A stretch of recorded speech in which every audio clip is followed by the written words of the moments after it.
Hello everybody, and welcome back to This Week in Motorsports episode 6. I'm very happy to be back. I feel like I've been gone forever. I missed 2 races. I missed China and I missed Arlington. I did watch them, but I didn't take any notes on them.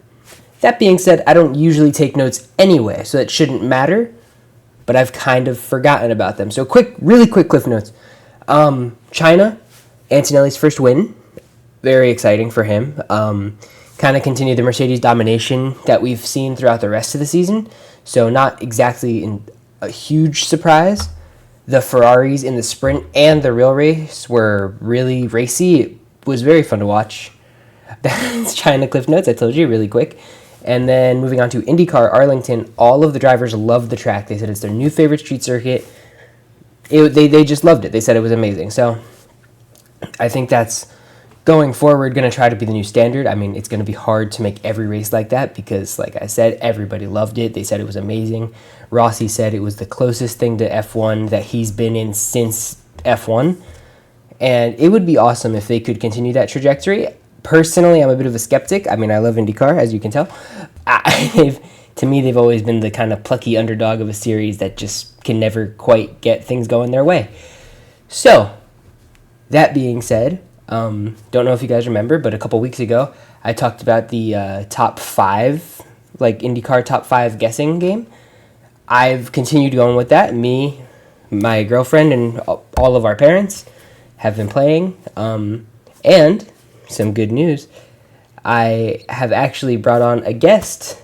It's my dad, actually, so dad reveal coming in soon. Hi, I'm Timmy. But he's going to be helping me break down some races and some racing news in the coming weeks, especially since there's no races until I think 2 weeks from now in IndyCar, and then F1 just is never going to race again. Moving on to this week, Suzuka was Suzuka, and that can mean different things for different people. I mean, I personally don't really like Suzuka. I think it's pretty. I think it has good history, but I don't really think the racing's great.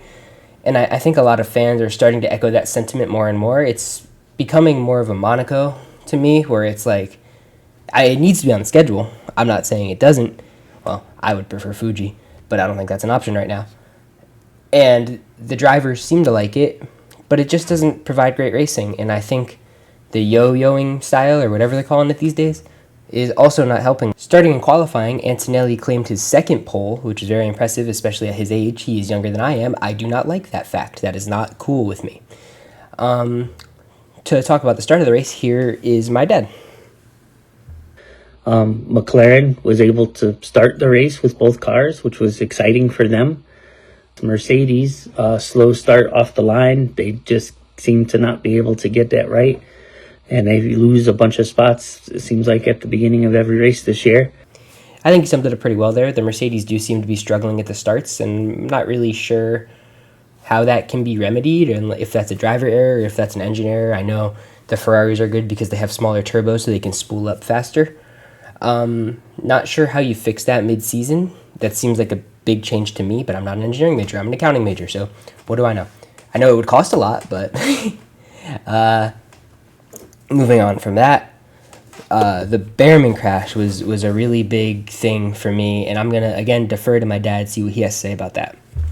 The Behrman wreck kind of underlines the fact that these new regs are somewhat dangerous when someone's harvesting versus someone deploying battery. I agree with this point again. I think on top of the new regs being a little, not confusing, I mean, I understand what's going on, but a little confusing as to why they would implement them, they're also kind of dangerous for the drivers. And I think Liberty Media and the FIA are going to have to step in eventually and be like, this is not working for a safety and for a fan enjoyment perspective. Again, it's F1, so they're probably just going to stick to their guns forever and not change anything. But you never know. Any closing thoughts, Dad? He's over here, actually. My bad. The Mercedes dominance, though, I know with a bad safety car timing for George, not being able to podium. But other than that, the Mercedes were definitely the class of the field.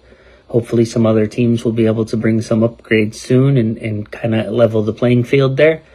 Also, Russell's complaints on the radio are kind of funny. I mean, I'm not sure what he thought. I guess I don't really understand what he thought. Honestly, I think he just was hoping that they weren't going to deploy a safety car for somebody getting into the wall that hard. I don't know. Maybe it was just him being frustrated with timing. But, you know, it was nice to see a podium with 3 different teams. Yeah, so moving on to IndyCar, Barber was Barber, much like Suzuka was Suzuka, Barber was Barber. So I've been watching racing for a long time, long time for me. I've been watching for, I would say, 20 of my 21 years, and the 1 year was just because I didn't know what it was yet. I don't think my parents showed me. But I used to think, my dad made a passing comment one time that it is impossible to pass at Barber. So, as a 4 or 5 year old, I was like, it's illegal to pass at Barber. And I thought it was literally illegal to pass at that track for maybe 3 or 4 years, until I was like, that's weird they can't do that. And my dad's like, what are you talking about? That's not at all true. I mean, they can't pass there, but it is legal, so there's that. Overall, it was a pretty boring race, I'm not going to lie. Lundgaard definitely could have made it more interesting. It's not on him. It's on his crew, but, you know, the crew guys, it's hard. I don't like to fault them. It just breaks like that happen sometimes, and I think it would have been a very exciting end if Lundgaard could have stayed up. So, on more Barber thoughts, going back to my dad. For Barber and IndyCar, the track is beautiful, as always. It's a little narrow, and with no cautions to sweep.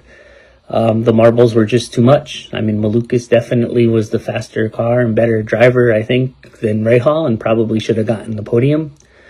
12-second lead after the last stops doesn't make for the best race to watch.